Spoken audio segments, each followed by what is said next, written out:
Bismillahirrahmanirrahim. Assalamualaikum warahmatullahi wabarakatuh.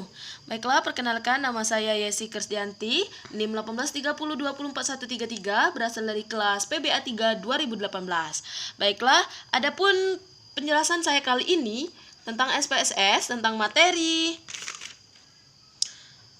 histogram atau poligon frekuensi, simpangan baku, uji reliabilitas data, dan uji homogenitas data.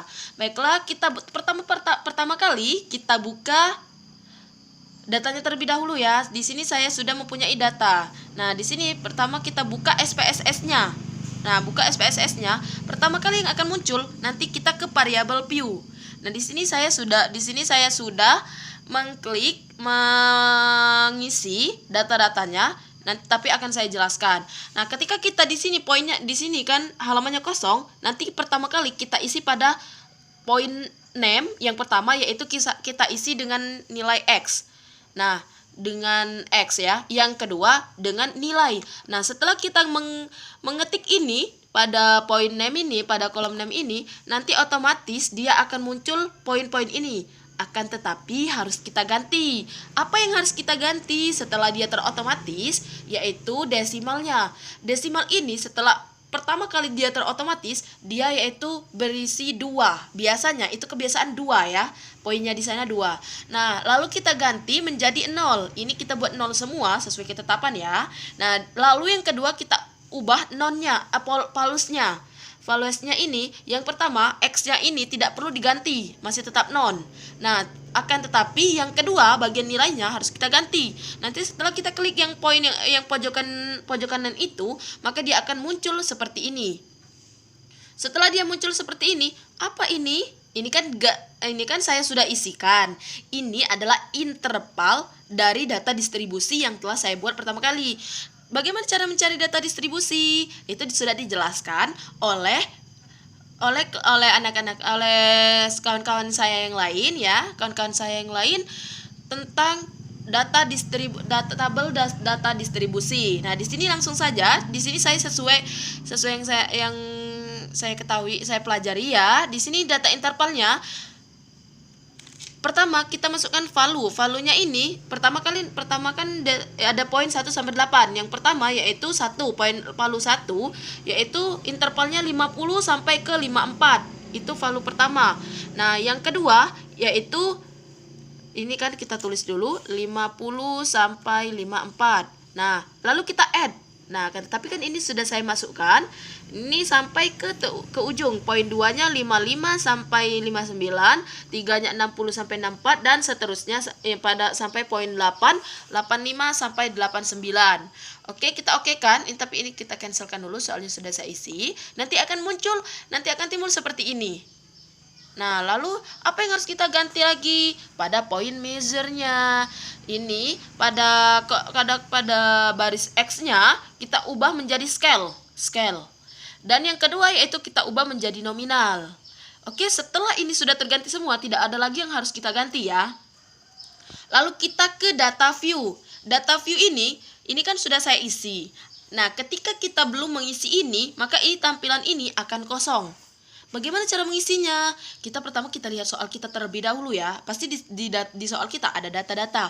Nah, ini soal saya. Hasil ulangan matematika sekelompok mahasiswa disajikan pada data berikut. 54, 52 dan seterusnya. Ini disajikan dalam bentuk tabel. Bagaimana cara kita agar kita enak dalam menentukan nilainya? Caranya seperti ini. Kita pindahkan dulu ke Excel ya. Kita pindahkan dulu ke Excel. Nah,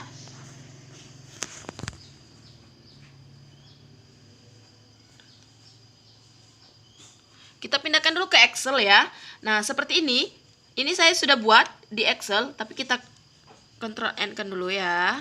Nah, ini kita buka di soal kita. Ini kita copy.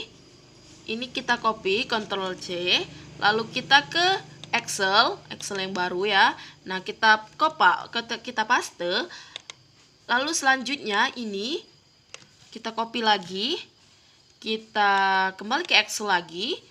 Di sini pada poin selanjutnya B.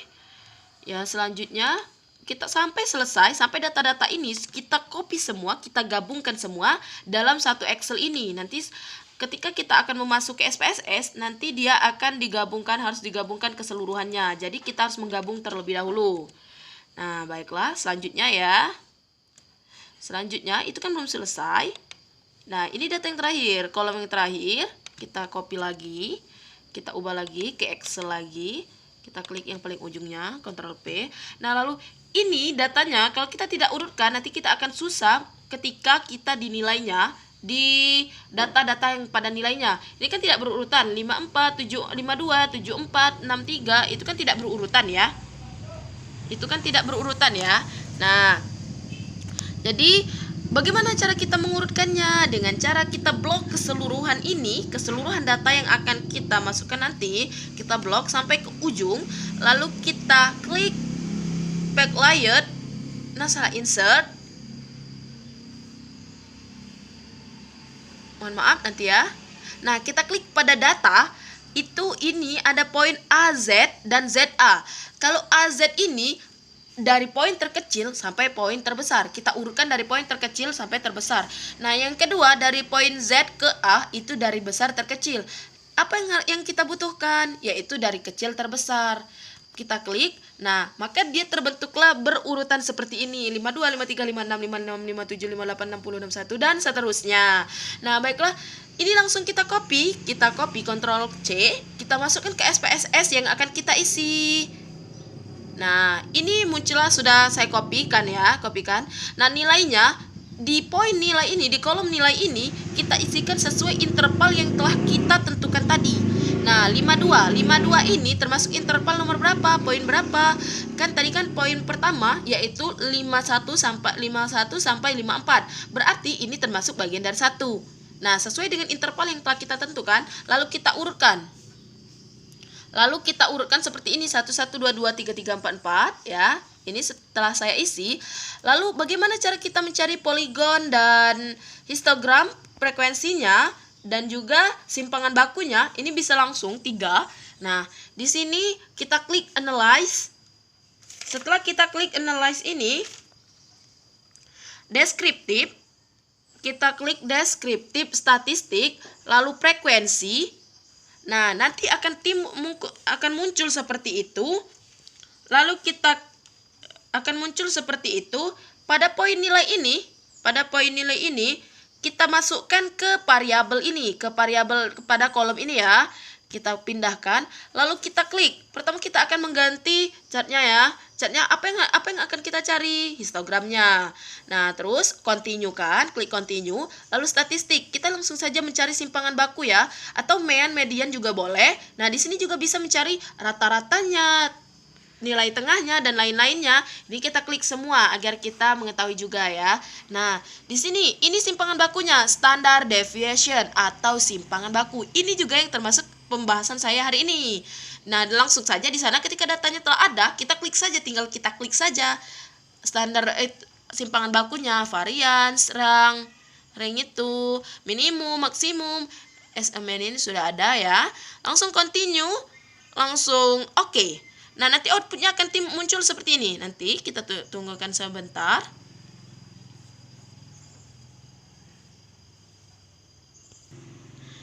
Nah, lalu muncullah output seperti ini. Nah, kita lihat ya, ini sudah dapat mediannya, modenya, standar bakunya dan lain-lainnya ya, sudah dapat. Jikalau kita ingin mencari standar baku, minimum, maksimum itu sudah dapat. Nah, jadi di sini nilainya itu nilainya. Nah, di sini ada histogram. Ini tabel di histogramnya. Gimana? Nah, baru tabel histogram kan? Gimana cara kita mencari poligonnya juga? Dengan cara kita double klik. Muncullah seperti ini, lalu kita klik ini, kita klik lambang ini, add interpolation line. Kita besarkan terlebih dahulu ya, agar kita enak. Line interpolation tadi, kita klik, lalu akan muncul seperti ini. Lalu kita klik strike. Nah, ini kan sudah kita klik strike, lalu kita close ya. Nah, inilah poligon dan histogram dari data-data yang tadi. Nah, baiklah, itulah tadi pengerjaan soal pertama ya, histogram atau poligon frekuensi dan simpangan baku. Dan yang kedua, kita akan mengerjakan soal reliabilitas data. Nah, di sini saya mempunyai soal, Fatima adalah seorang sarjana program studi pendidikan guru SD, PGSD, yang sedang menyusun skripsi di tahun 2021 ini. Dan dia berada pada tahap menyusun instrumen tes kemampuan membaca cepat di kelas 7 MTS Darul Falah Tanjung Bulan untuk keperluan penelitiannya. Jumlah soal tes tersebut sebanyak 10 soal yang akan diujikan kepada 10 peserta atau 10 sampel. Sedangkan Fatima ingin mengetahui apakah ke 10 soal tes yang dibuatnya sudah valid atau belum. Dan berikut data yang akan kita lihat sudah valid atau belum. Nah, di sini ada tabel soalnya. Nah, langsung saja kita ke SPSS, soalnya kita pengerjaannya melalui SPSS. Kita langsung ke SPSS. Dan untuk mempersingkat waktu, saya sudah mengisi ini. Nanti kalian bisa dilihat saja ya. Dilihat saja, langsung saja klik untuk misalnya untuk melihat ini. Untuk melihat ini langsung saja klik sesuai dengan yang saya ketik ya. Ini soal 1, soal 2. Nah, yang pertama pada poin 6 ini nanti kita akan buat sampai ke seterusnya, sampai ke poin ke nomor 11 ini kita buat soal 1, soal 2, soal 3, soal 4, soal 5, soal 6 sampai seterusnya. Sampai kan tadi kan 10 soal. Jadi sampai soal 10, lalu yang terakhir yaitu jumlah. Nah, sama-sama seperti yang sebelum-sebelumnya, seperti histogram tadi, di sini nanti akan otomatis terisi. Akan tetapi ada yang harus kita ganti, yaitu desimalnya. Desimalnya kita ubah menjadi 0. Lalu apalagi yang harus kita ubah? Yaitu measure-nya. Cuman measure-nya. Kita ubah menjadi scale semua. Ya. Nah, lalu kita kembali ke data view. Ini sudah terbentuk seperti ini, tapi akan tetapi soal ini kan sudah saya isi ya, datanya. Sebelum saya isi tadi itu tampilannya kosong. Cuman ada soal 1 sampai jumlah ini ya. Nah, gimana caranya kita memasukkan ini? Tinggal kita copy saja. Kita copy dari mana? Dari soal kita. Nah, dari sini kita copy dari sini sampai ke jumlah ini, kita copy, Ctrl C, lalu kita paste ke SPSS yang akan kita kerjakan. Dari sini kita copy dari sini saja, nanti akan terurut sampai ke sini. Ini terisi semua. Dan setelah terisi semua seperti ini, lalu apa yang akan kita cari? Yaitu reliabilitas data. Gimana cara mencari reliabilitas data? Yaitu dengan cara klik analyze, lalu klik correlate. Kita klik correlate, lalu bivariate. Lalu nah, ini pertamanya tampilan pertama tadi sebenarnya ini seperti ini. Lalu apa yang harus kita lakukan? Yang harus kita lakukan yaitu kita klik ini, Ctrl A ini, lalu kita pindahkan ke kolom variabel ini. Kita pindahkan ya. Nah, lalu kita okekan saja langsung. Setelah itu muncullah outputnya seperti ini. Nah, jadi di sini melalui SPSS kita bisa melihat apakah nilai kita, apakah data kita valid atau tidak, ditandai dengan jikalau dia tidak berbintang. Jikalau dia ini seperti soal nomor 2 ini ya, di signifikannya dua Taylornya ini yaitu 0,414. Nah, berarti R hitungnya ini tidak ada bintang di ujungnya, berarti itu tidak valid.